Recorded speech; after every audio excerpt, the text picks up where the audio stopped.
શિયાળો આવે એટલે આપણે ડિફરન્ટ ટાઈપના થેપલા અને પરોઠા બનાવતા હોઈએ છીએ. આજે હું એક સરસ મજાની રેસીપી તમારા માટે લઈને આવી છું અને એમાં આપણે ઘઉંના લોટનો બિલકુલ ઉપયોગ નથી કર્યો કે નથી બાજરીના લોટનો ઉપયોગ કર્યો. તો ચાલો હું આજે કેવી રીતે બનાવું છું આટલા સોફ્ટ થેપલા. હું નિપા મિસ્ત્રી સ્વાગત કરું છું તમારા બધાનું મારી ચેનલ સુપર સહેલિયા ઉપર. તો સૌથી પહેલાં આપણે લઈ લઈશું 1 કપ ચોપ્ડ સ્પિનેચ. પાલકની ભાજીને ધોઈ અને એને બારીક સુધારીને તૈયાર કરી લીધી છે. સાથે આપણે અડધો કપ બારીક સુધારેલા મેથીના પાંદડા લેવાના છે. ડાળખી કાઢી નાખી છે અને પાંદડા લીધા છે. અને અહીંયા આપણે કોથમીર લીધા છે, એ લગભગ 1/4 કપ જેટલા છે. અને હવે આપણે એની અંદર ઉમેરી લઈશું ગ્રેટેડ ગાજર. તો ગાજર પણ અત્યારે હવે સરસ મળે છે, તો આપણે 1/2 કપ ગાજર ઉમેરી લઈશું. મેથી ઉમેરી છે એટલે એને સ્વીટનેસ માટે ગાજર ચોક્કસ ઉમેરવાનું.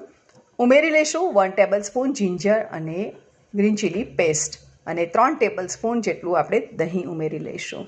હિંગ ખાસ ઉમેરવી, તો અહીંયા આપણે 5 ચમચી હિંગ ઉમેરી રહ્યા છે અને 1 ટેબલસ્પૂન જેટલા કાળા તલ. કાળા તલ હેલ્થ માટે વધારે સારા રહે છે, એટલા માટે મેં અહીંયા કાળા તલનો ઉપયોગ કર્યો છે. તમે સફેદ તલનો પણ ઉપયોગ કરી શકો છો. ઉમેરી લઈશું અડધી ચમચી જેટલું હળદર પાવડર અને 1 ટેબલસ્પૂન જેટલું ધાણા જીરું પાવડર લેવાનું છે. અને 1 ટીસ્પૂન જેટલું જીરું લઈશું અને એને હાથથી મસળી લઈશું. હવે આ બધી વસ્તુને આપણે સરસ રીતે મિક્સ કરી લેવાની છે.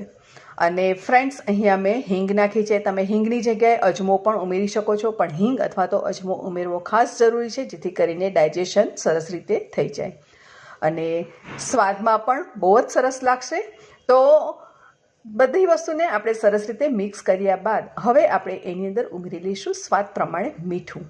હવે હું અહીંયા આદુ મરચાંની પેસ્ટની અંદર થોડું મીઠું ઉમેરીને વાટીને રાખતી હોઉં છું, એટલા માટે હું એ રીતે અહીંયા મીઠું ઉમેરી રહી છું. તમે તમારા ટેસ્ટ પ્રમાણે ઉમેરી શકો છો. 2 કપ લેવાનો છે જુવારનો લોટ. જુવારનો લોટ એ ગ્લુટન ફ્રી હોય છે. ડાયાબિટીક પેશન્ટ માટે તો એકદમ આઈડિયલ રહે છે. તો અહીંયા આપણે જુવારનો લોટ ઉમેરી લીધો છે અને લોટને આપણે બાંધવાનો છે. ખાસ ધ્યાન રાખવાનું કે આપણે પાણીનો બિલકુલ ઉપયોગ કરવાનો નથી. જરૂર પડે તો 1-2 ચમચી જેટલું જ પાણી આપણે વાપરીશું અને એનો ડો બાંધીને તૈયાર કરી દઈશું. કારણ કે મેથીની ભાજી અને પાલકની ભાજી આપણે ધોઈને અંદર ઉમેરતા હોય છે, એટલે એની અંદર થોડું મોઇશ્ચર હોય જ છે. અને દહીં ઉમેર્યું એટલે આપણને પાણીની જરૂર નહીં પડે. તો આ રીતે ડો બાંધી અને આપણે એને રેસ્ટ મૂકી દઈશું લગભગ અડધો 1 કલાક માટે. અને ત્યારબાદ એને આપણે સરસ રીતે મસળી લઈશું. જુવારના લોટને આપણે રેસ્ટ આપીશું એટલે આપણે એને મસળવાની વધારે જરૂર નહીં પડે. એની જાતે જ એની અંદર થોડી ચીકાશ આવી જશે. તો આ રીતે આપણે એક લુઓ લઈશું અને એને રોલ કરી લઈશું જુવારનો લોટ અથવા તો ઘઉંના લોટમાં. હું અત્યારે જુવારના લોટમાં જ રોલ કરી રહી છું અને એને આપણે વણી લેવાનું છે.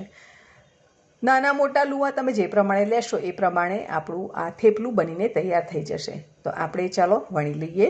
અને સરસ રીતે વણાય છે અને બને એટલો અટામણનો બિલકુલ ઉપયોગ ઓછો કરવો, એ રીતે આપણે વણવું. અને જો તમને ફાવે તો તમે પ્લાસ્ટિકની સીટ અથવા તો બટર પેપર પર પણ વણી શકો છો. તો આ રીતે આપણું નહીં બહુ જાડું કે નહીં બહુ પતલું એ રીતનું થેપલું બનાવીને તૈયાર થઈ ગયું છે. તો બધા થેપલા આપણે આ રીતે વણી લઈશું અને એને હવે શેકવાનો પ્રોસેસ કરવાનો છે. તો એના માટે આપણે લોખંડની તવી લઈશું અને એની ઉપર તેલથી થોડું ગ્રીસ કરી લઈશું અને ત્યારબાદ આપણું જે થેપલું છે તેને મૂકી દઈશું. તો આ રેસીપી ગ્લુટન ફ્રી છે, પ્લસ આપણે એની અંદર ઘઉંના લોટનો બિલકુલ ઉપયોગ નથી કર્યો, એટલા માટે આ એકદમ હેલ્ધી રેસીપી બની જશે. અને આની અંદર મેં પાલકની ભાજી, મેથીની ભાજી ઉમેરી છે અને ગાજર ઉમેર્યા છે. એના સિવાય તમારી ચોઈસના વેજીટેબલ્સ અંદર ઉમેરી શકો છો. બંને સાઈડ સરસ રીતે શેકાઈ જાય ત્યારબાદ આપણે તેલની મદદથી શેકી લઈશું.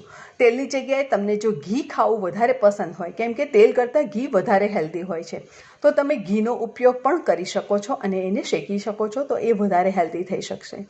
મોણમાં પણ આપણે બિલકુલ તેલ ઉમેર્યું નથી, એટલે કોલેસ્ટ્રોલ માટે પણ એકદમ આઈડિયલ રેસીપી છે. તો ઓલ ઓવર આ રેસીપી ખૂબ જ હેલ્ધી બનીને તૈયાર થઈ ગઈ છે અને તમે જોઈ શકો છો કે આપણા લગભગ 15 થેપલા બનીને તૈયાર થઈ ગયા છે અને એકદમ સરસ સોફ્ટ બન્યા છે. તો કેવા સોફ્ટ બન્યા છે એ પણ જોઈ લઈએ.